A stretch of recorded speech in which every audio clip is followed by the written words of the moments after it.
Hey everybody, my name is Paul Esden Jr., aka Boy Green. Welcome to my YouTube channel, youtube.com/BoyGreen25, and also I'm the New York Jets digital reporter for Heavy.com. This is a Mock Draft Monday, and every Mock Draft Monday we bring on some sort of insider, content creator, maybe even draft analyst to talk the latest with the Jets, draft nuggets, and everything else, and we are pleased to welcome a superstar guest here to the show, and let's waste no more time. You already know who this man is. He needs no introduction, but let's welcome him in. This is Connor Hughes of The Athletic. Connor Hughes of the Can't Wait podcast. And you can subscribe and download wherever you get your podcast. Let's bring him in. CH Connor Hughes in the building. What's up, Connor? I'm doing well, man. How are you?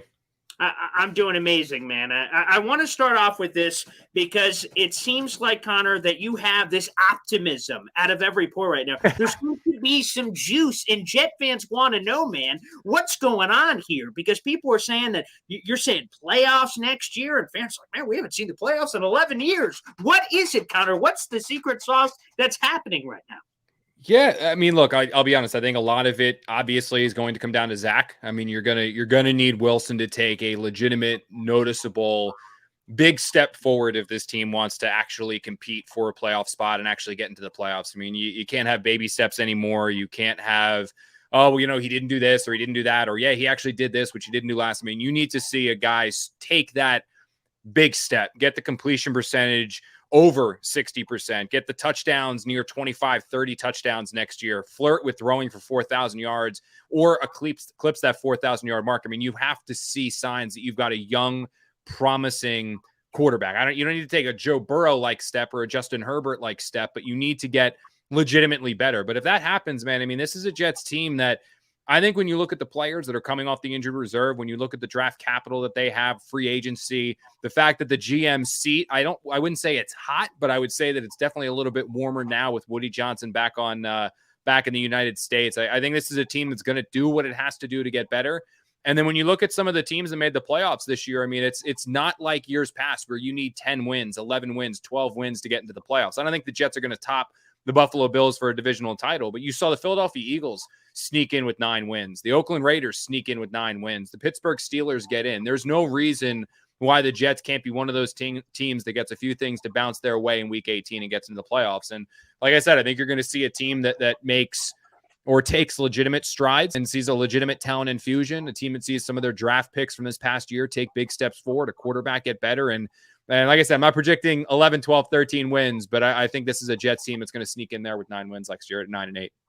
And Connor, you have been an advocate early on here in the offseason for the Jets to go get a dynamic wide receiver. Yeah. You mentioned Calvin Ridley. We heard that on the Can't Wait podcast, which, again, everybody can find on YouTube and wherever you find your podcast. But, Connor, is it Calvin Ridley? Is there another name out there? Who have you circled on the sheet? Because the Jets, you've mentioned it, the Jets have done it in the past. Braylon Edwards, Antonio Holmes, like Brandon Marshall. They've went out and got a wide receiver, and it's made a massive impact on the rest of the offense entirely. Who are some of the names that could be available that could tickle your interest?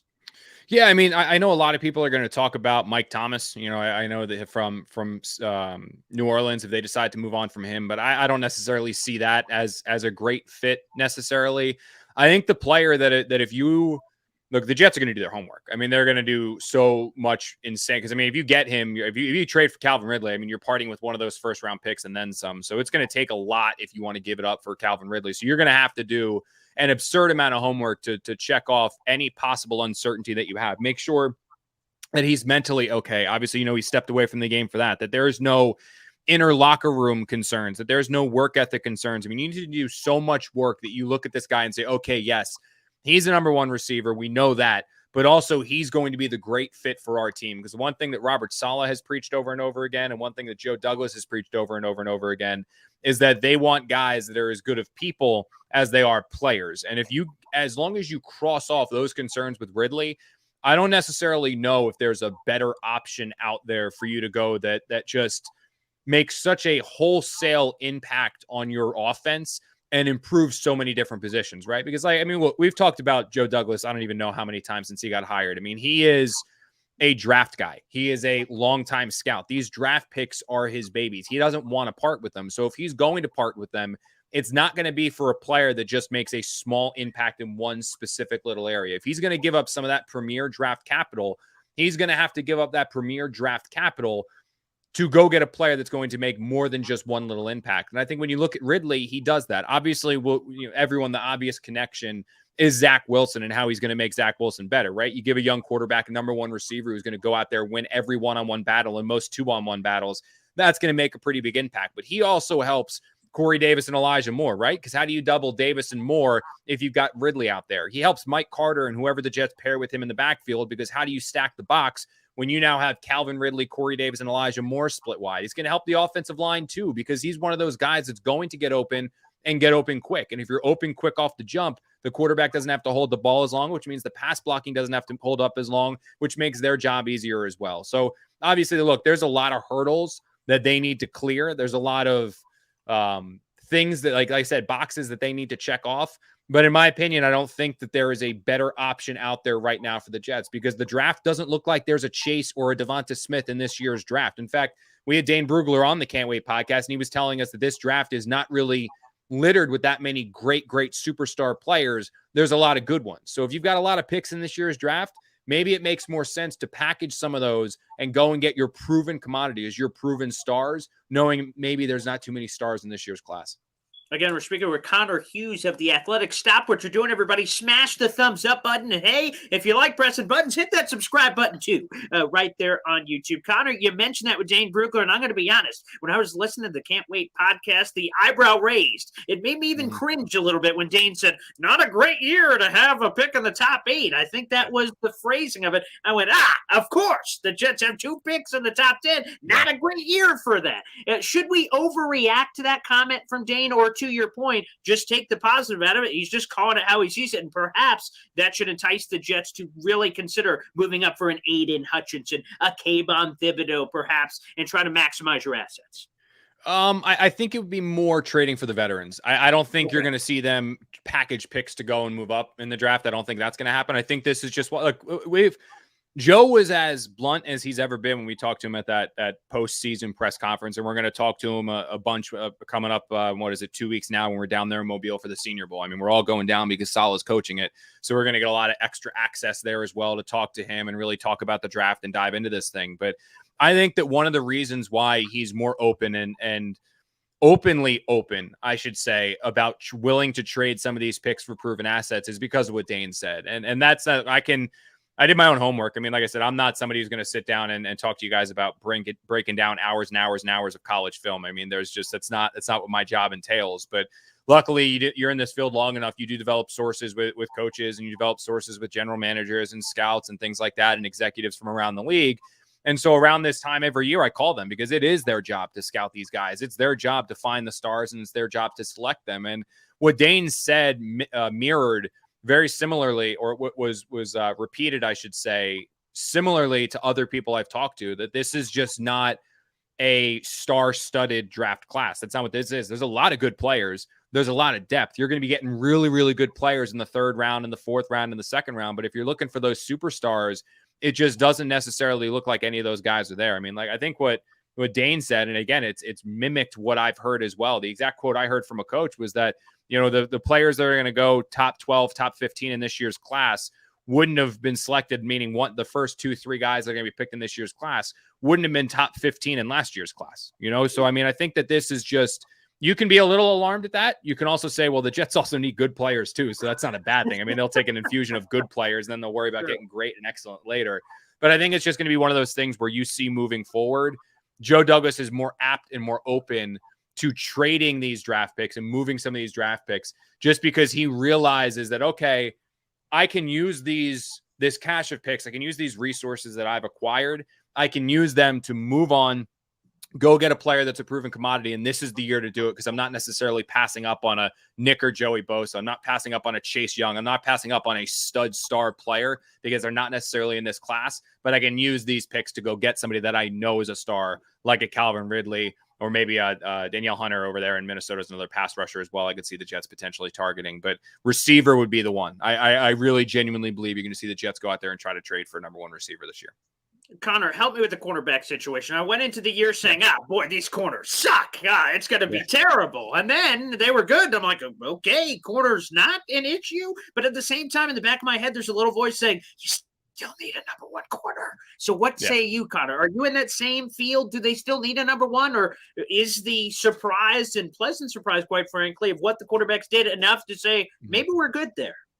I don't know if I would go that far. I think what the Jets did on defense, look, the Jets knew, Saleh knew this, Jeff Ulbrich knew this. They knew going into the season that cornerback was going to potentially be a problem throughout the year. So weeks 1 through 18, they did everything that they possibly could, everything that was humanly possible to help and aid their corners on both sides with Eccles and Hall. So a lot of the defensive calls they were calling, a lot of the plays they were running, it was done with the thought process of, okay, we don't want to put too much pressure on our corners. How do we alleviate some of the pressure on their corners? Now, the positive of that is that you did seem to find between Eccles, the Jets they still like Isaiah Dunn, they like Bryce Hall. They believe that in that bunch, they've got a couple pretty good number 2 corners. I don't know about elite level Pro Bowl players. I know fans are very high on Bryce Hall and very high on Eccles. I don't think the Jets are as high on them as fans are, but I think that they believe they've got a number 2 corner in that bunch. And their ideal situation, what they really want to create going into next year, is that they have a proven veteran ball hawking corner on one side, and then you can have Isaiah Dunn, Brandon Eccles, and Bryce Hall compete for that other number 2 corner spot. So your 3 corners end up being veteran to be named later, plus either Bryce Hall, Brandon Eccles, Isaiah Dunn, and then you have Mike Carter in that nickel slot role. So that's the ideal situation that they want to create. I would compare it very similarly to when you had the 49ers defense when they were able to go out there and sign Richard Sherman. I mean, that was a decent defense. They showed signs of being a really good defense. Where that defense really took off was when they added someone like Richard Sherman. And he wasn't in, I would say, the prime of his career. He was certainly on the back nine, still had some really good football left, still playing some good football for the Tampa Bay Buccaneers.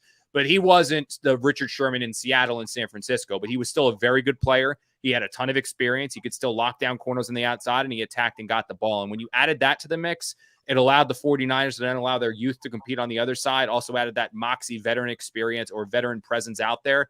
I think ideally that's what the Jets are going to look to do this offseason. The question, comment, concern now is, well, there's no Richard Sherman. I mean, Richard Sherman technically is a free agent, but this is now we're well past where Richard Sherman's going to come in and be the player the Jets need. So is there that player out there? I think knowing that that's what the Jets kind of want to find. Stephon Gilmore, I think, makes a lot of sense. I think J.C. Jackson could make sense. Obviously, he's a little bit younger now. I've heard some concerns with Jackson that he could be the type of player that gets that big payday and then kind of starts to slow down a little bit. I don't think to the extreme you saw with Tremaine Johnson, but I've heard that he's maybe a little externally motivated by money. And then once you get money, well, what's going to happen after that? But I think that's what you're going to see. I mean, the Jets are certainly in a better position than a lot of us thought. I mean, I thought they had kind of just scrubs on the outside of corner this year. It seems like they've got a number 2, but they do need to go out there and get their number 1. Connor, how important of a need is linebacker? Because a lot of Jet fans are screenshotting an Instagram comment that seems to be going viral where you talked about the linebacker need. And right. And so I wanted to give you an opportunity to talk about it because Jet fans have been going crazy. CJ Mosley seems like a starter. Quincy Williams at a minimum seems like a sub-package player that you like. But also on top of that, again, I guess just give you the platform here to kind of speak on it because a lot of fans are kind of going crazy over that. The days of having 3 linebackers on the field are so rare. I mean, it's just incredibly rare. I mean, you look at the number of times an offense has 3-4 receivers on the field, it's a lot. So you match that in your nickel, your dime defenses, which takes linebackers off the field. So the vast majority, 75, 80% of the time when the Jets defense is on the field, they're going to just have 2 linebackers on the field. They're not going to have 3. They like CJ Mosley a lot. You saw what he could bring. He's one of Robert Saleh's favorite players. I mean, if Joe Douglas tries to go there and play the hard ball like he did with Crowder, like, you know, if you don't take the pay cut, we're going to cut you. I think Robert Saleh might be flipping over tables in the cafeteria to keep CJ Mosley in the mix. You then saw what Quincy Williams is capable of. I mean, Jeff Ulbrich, Robert Saleh, both of those guys believe he has Pro Bowl potential. So why are you going to go out there and sign another proven guy? Do I think they're not going to add a veteran or add somebody else to that mix? No, but I just don't think the Jets are going to invest a first or second round pick in a linebacker. I don't think you're going to see them go out there and sign a linebacker for $8, $9, $10 million a year. I don't think that's going to happen because, again, it's not a priority position that you need. You know, when I look at this Jets defense, when I look at the Jets roster, I characterize a lot of their positions going into this offseason as what do you need to address and what do you want to address? Number 1 corner. number one receiver, tight end, two safeties, another pass rusher opposite Carl Lawson. Those are needs. You need to go out there and find those positions. Additional interior defensive line depth because the Jets really hurt there. That's something they need to do. Other positions, like I would say that linebacker, I would say another number 2 corner. I would say another defensive tackle in terms of like another pass rushing defensive tackle like aside power from running back, for instance. Yeah, power running back. Great example there. Like those are positions that I would say are more classified as like a want. Like, yeah, you want to improve it. It would be cool if you can improve it, but it's not a need. You know what I mean? So yeah, look, I think Quincy Williams is going to get a lot better. I think the Jets really believe in him, and I think they like him. They also invested draft picks in Sherwood and Hamza, 2 players that they really believe in. Like, they like those guys a lot. You didn't get to see them a lot because of injuries, but they believe in those guys. They were converted safeties this year, now have a year of experience. They're going to have another full OTAs, full training camp, full mini camp, and all that stuff to go into this year. They believe in those guys as well. That's invested resources into the linebacker position. That if you think the Jets are going to go out there and sign like some massive linebacker, I just don't believe that's going to happen. They might add a veteran, somebody who's 32, 33 years old to add to the mix. So you've got a depth guy or something like that, but they just don't believe it. I mean, you really only need 2 linebackers. The Jets already have one, and Quincy Williams has a ton of potential. It's just you don't need another guy. That makes a lot of sense, and hopefully that gets some people out of your mentions there, Connor. That's the goal. Okay. Try to do our little slice. Let's get a couple quickies before we get you out of here, because you're one of the best in the business, a busy guy. I appreciate Connor, that, man. Thank you. Of course. Connor, in terms of free agency, if you were running the ship and or you want to answer it from the Jets perspective, who are some of the first calls you're making to him free agency? Who are some of those names that you're like at 4:01 or legal tampering period midnight, however you want to slice that? Who are some of those first calls you make for the Jets in free agency? Schultz, tight end from Dallas. I think he's an immediate one that I would go out there and get. I mean, if he's let go from the Cowboys and he is a free agent, I mean, I just think he's a solid enough blocker. He's a very good route runner. He has incredibly reliable hands. He'd immediately come in and be one of Zach Wilson's best friends. I mean, I don't think he's going to break the bank. I don't think he's going to cost what Hunter Henry did. Maybe I'm wrong, but I don't think that's going to be the case. But I think he's one of the very, very first calls I make. I think one to Marcus Williams, if he's let go by the New Orleans Saints, because the Jets need 2 safeties. They want speed, rangy safeties. When we talk about that youth at corner, you can help the youth at corner with 2 veteran experiences back there at safety. And there's going to be a couple really good names out there. I mean, Jesse Bates is probably going to top the list. I think he might price out of the Jets range, or the Bengals could bring him back, re-signing, tag him again, something like that. But I think the Marcus Williams makes a lot of sense. I think Schultz makes a lot of sense. I think those are the 2 names that I would keep an eye on. I know Jet fans are going to go crazy over Mike Williams, Allen Robinson at receiver. I just don't see either of those guys as being the option. I don't think Allen Robinson he's a good guy. I just think he fits more that Corey Davis mold, where he's like he's a better version of Corey Davis, but a really, really, really good number 2. I don't know at this point if he's a true bona fide, no doubt number 1. I don't think that's the case. And Mike Williams, I think there's just a little too much uncertainty there with him. I mean, he tends to have big games, then he gets quiet, big games, then gets quiet. I don't know how much he's benefiting from playing opposite Keelan Allen as well. So the 2 names I'd keep an eye on right off the bat from the Jets, 2 guys I think they're going to go after pretty hard are Schultz from Dallas, and then Marcus Williams from New Orleans. You already answered it there, but I'll still present the question. Are there players that you hate that you're like, oh, it'd be an overpay, it'd be a bust with the Jets, that's just not a good fit? Maybe someone that you've been seeing out there connected to the Jets, you're like, no way, no chance, I don't see it. Yeah, Allen Robinson, which is, again, I mean, like I said, you get to know people in the building differently when they've been here longer, and you start to obviously, like, now look, when I was looking at Allen Robinson last year, I was like, oh, I think he'd be a great fit. But then you get to know this coaching staff, you get to know these coaching staff, you get to know this upper management, you get to get more clarity on what they're looking for. I just don't think Allen Robinson's going to be in the cards. I don't hate the idea of Mike Williams. Like I honestly don't hate that concept. I think that when I look at I think Calvin Ridley's a better option there. I think Garrett Wilson drafting him at 10, or if you trade back further, I think he's a better option than what you would with Mike Williams. I don't know. I mean, it's funny. Like when I've learned so much now, because I've been doing this since 2014. Was first started in 14. First full-time gig was 16 at the Ledger. It's like I looking over free agents now drives me nuts, because like 90% of the guys I could list out right now aren't even going to hit free agency. They're not even going to be there. So it's like I'm going to spend all this time talking about them, and suddenly they're tagged, they're re-signed. Like Joe Tooney, like the year of the Patriots. I remember talking to his representatives, and they were like, Connor, we didn't even think he was getting tagged. Like this one caught us by surprise that the Patriots tagged them. So I don't know. You have anyone on your mind? Like, I guess it'd be easier, like, if I rattled it off that way. But I think the one, I honestly, I don't like Allen Robinson. Like, I really don't think that's going to be a guy that they go after. Corner wise, who's out there? J.C. Jackson's one where I've been saying. Jackson. So that's the one, because the one, and I'd love to get your thoughts on this, Connor, because you've mentioned this on the pod before. J.C. Jackson, to me, the interceptions are better than anything the Jets have had, but it kind of concerns me. I have a little hesitation with paying guys who have a lot of interceptions because they are somewhat fluky. Again, when you have that many over such a short period of time, like, look at how many he's got. They're insane. But that's the one thing that kind of makes me go, to your point. So here's the thing: is that I thought he'd be perfect because I know the Jets want a ball hawking corner like that. That's because they don't think Bryce Hall is a guy that gets the football. You know what I mean? Good coverage, great guy in locker room, but he just doesn't find the football. I know Brandon Echols had those 2 picks this year. The one was a good one. The one by Brady was just a ridiculous underthrow. But he's another one of those guys that just like he doesn't get the football. Mike Carter doesn't get the football. It doesn't mean they're bad football players. They're just not the ball hawking, intercepting, game-changing corner. And that's what the Jets want. The Jets want a guy that's going to go out there and get the football. And J.C. Jackson is that player. So from my standpoint, it's like, okay, that's your guy. Like if he hits free agency, you go give him the big contract because he's exactly what you need. And I'm not at a point where I'm like, oh, the Jets aren't going to do that. But I ended up making, like I said, I made some calls to people I know in New England and people I know that are very much more familiar with J.C. Jackson than I would just from looking at a stat sheet and covering the Patriots twice a year when they play the Jets, and said basically like, you know, what's the deal with this Jackson guy? Like, are the Patriots going to bring him back? Like, what's the deal here? And when I heard that he's a guy that is potentially externally motivated by money and that there are some concerns that he's going to get paid and then just tone out. And the other thing I heard was that he's one of those guys that needs hard coaching, that he really needs to have somebody on his ass. And when you're on his ass all the time, that's the guy, that's how you get the best out of him. That's not Saleh.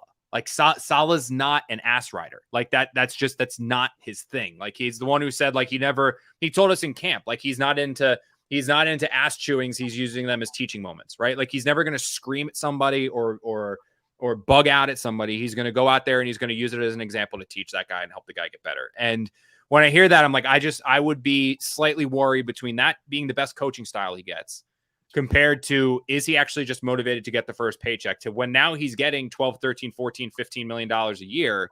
Is he going to come to New York and just be like, all right, I'm good, and just kind of fall into place? And I don't think, now the people I've talked to are like, he's never going to be like a bust. He's never going to be bad, but is he going to be as good on another team that's paid him from the team that he is with right now in New England? So that would scare me some, which is why I kind of then lean towards maybe Stephon Gilmore, because Stephon Gilmore could be a guy that you sign to a 2 or a 3 year deal, veteran guy, gets the football, former All-Pro, still a really good player. You then draft another corner in the 2nd or 3rd round, and you allow him to develop and build him into be your number 1 corner, and he replaces Gilmore in 2 years when you move on, and he's 33, 34 years old at that time. So I'm back and forth on JC. I at times I'm like, yeah, you got to go get him. To then when I did a little bit more homework on him and learned more about him, that's when I was like, honestly, I don't know if I see it anymore. You know what I mean? Like, I don't know if I don't know anymore. I wouldn't rule it out, but I'm not as like, this is the perfect player for them to go get. I don't feel that way anymore. Like Schultz, perfect player for them to go get. Like I genuinely believe Schultz, perfect player. Marcus Williams, from a person standpoint, coming from a winning organization standpoint, a speedy, rangy safety standpoint, like these guys are go get them guys. I don't feel the same way about Jackson, even though he's maybe the best corner on the market at a position of need and does some of the things the Jets want. Like the external factors now are starting in, and I'm like, you know, with the money you're going to have to give him, I just don't know. All right, fair enough. Connor, last one, rapid fire before we get you out of here, because this is a mock draft Monday. They make fun of me of this on the podcast. Yeah, I know. That's all right. So in jest here, but okay. So we're going to give you, the Jets have 2 picks in the 1st round, 4 and 10. You tell me who your favorite guys are. You don't have to mock the whole thing, just the Jets. I'll give you the pick at 4. You tell me who they pick. I'll give you the pick at 10. You give me the pick who they have. So let's start at 4. Mock draft Monday. Every guest does it here. Number 4, who did the Jets take? I'm going to go with Evan Neal, Alabama. Assuming he doesn't go 1, assuming he does not go 1, I think it's going to be Evan Neal. I think he would be a really good pick. And I know I know there are concerns within the Jets building about Mekhi Becton. There are legitimate concerns. They don't know, can he stay healthy? They do not know, if he stays healthy, what kind of a player he's going to be. He didn't show up to camp in shape. He didn't show up to OTAs in shape. So how can you now trust him when he missed a month's worth of snaps year 1, all but 1 game year 2, and now you don't know what kind of player he is in year 3? You can't have the most important position on the offensive line manned by just a question mark. And I think the Jets' absolute best situation is you draft Evan Neal. There's your franchise left tackle on the left side, and you have George Fant and Mekhi Becton compete at right tackle. And hopefully that's Becton. And now you got left tackle, left guard solidified for the next 10 plus years. But if Becton doesn't come up in shape, if Becton is hurt again, you've got Fant to fill in at right tackle. So I think that is that's the pick there at 4. The mentions we just saved you from the linebacker thing have now just lit back on fire after that Mekhi Becton thing. So I'm sorry, Connor, you did that yourself. All right, and last one here, number 10. Who did they take? I love Evan Neal. Phenomenal. Beautiful. Number 10. Who do they got? They trade it for Calvin Ridley. I think it's going to be involved in a trade. I think that is the pick that you're going to see move. They're going to move that one for a veteran receiver. I think it's going to be Ridley. Okay, beautiful. Connor, you're one of the best in the business. Thank you for joining us. Thank you so much. Amazing, man. It's great to get you on here. Thank you so much, pal. Appreciate you.